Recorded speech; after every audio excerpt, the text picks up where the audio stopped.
नमस्कार बंधुगण autism Tudor आउ एक नुआ अध्याय को आपण समस्त को मु स्वागत करुच्ची। एते सारा वीडियो देखि सारा पर बहुत पेरेंट्स मते क्वेश्चन कर आरंभ कले जे आम जानवा केमिति जे प्रॉपर थेरापी कौन बा कौन ठीक रे थेरापी होची कि नहीं केमिति जानवा। ठीक अच्छे आसतु से विषय भी आम आज आलोचना करवा। प्रथम कथा होची आपण पिलार कंडीशन पाई किछि परफेक्ट थेरापी बोली किछि जिंस नाही। सेथिपाई तो सीरीज रो रेकमेंडेशन मोर देन 20 थेरापीज रही। तथापि आम आमको जोटा सुइटेबल आम पिलापाई जोटा सुइटेबल से जिनसा को निहाती बाछिबा। केमिति बाछिबा प्रथम तो पिलार कंप्लीट असेसमेंट करांतु। जो भी कंप्लीट असेसमेंट होछि प्रॉब्लम होछि हमर आम ओडिशा बड़िया जगह प्रॉब्लम कौन ना आपन पिला धरा जो कथा होनी कथा हबार कारण न खोजी आपन स्पीच असेसमेंट में पढ़ाउछंती। स्पीच असेसमेंट जरूरी बट ता कारण भी जरूरी ता फैक्टर भी जरूरी। जदि भी सेंसरी मिस इंटीग्रेशन पाए आपण पिला स्पीच आसी ना बा रेस्पॉन्स करू ना एवं आपण जे स्पीच असेसमेंट करूचंती सेंसरी इंटीग्रेशन असेसमेंट करू ना बा सेंसरी प्रोफाइलिंग करू ना तार आपण रॉन्ग वे रे ट्रीटमेंट होला।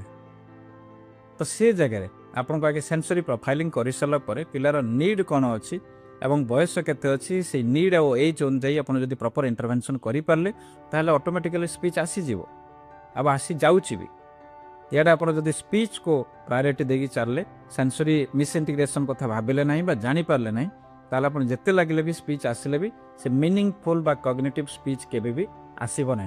तेना बेटर असेसमेंट आगे प्रथम करांतु पिलार नीड कौन फाइंड आउट करांतु फैक्टर एनालिसिस करांतु तापर जो आप जहाँ सहित भी जो एक्सपर्ट अंडर पिला को छाड़ुं सहित डिटेल्स बसिक डिस्कसन करूँ सी कौन डोमेन एक्सपर्ट देखूँ और से अनुजाई आपड़ प्रॉपर इंटरवेंशन प्लान बनातु जोटा कि इंडिविजुअलाइज्ड इंटरवेंशन प्लान हवा दरकार।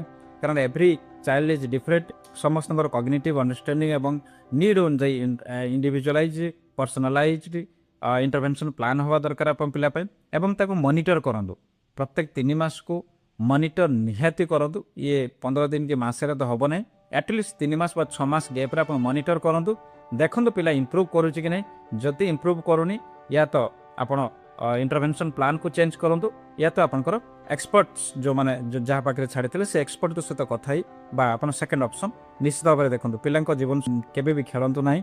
पिला जीवन आपन हाथ में तेना आप सठिक समय सठिक पदक्षेप ले निश्चित भाव में उपकार पाइबे।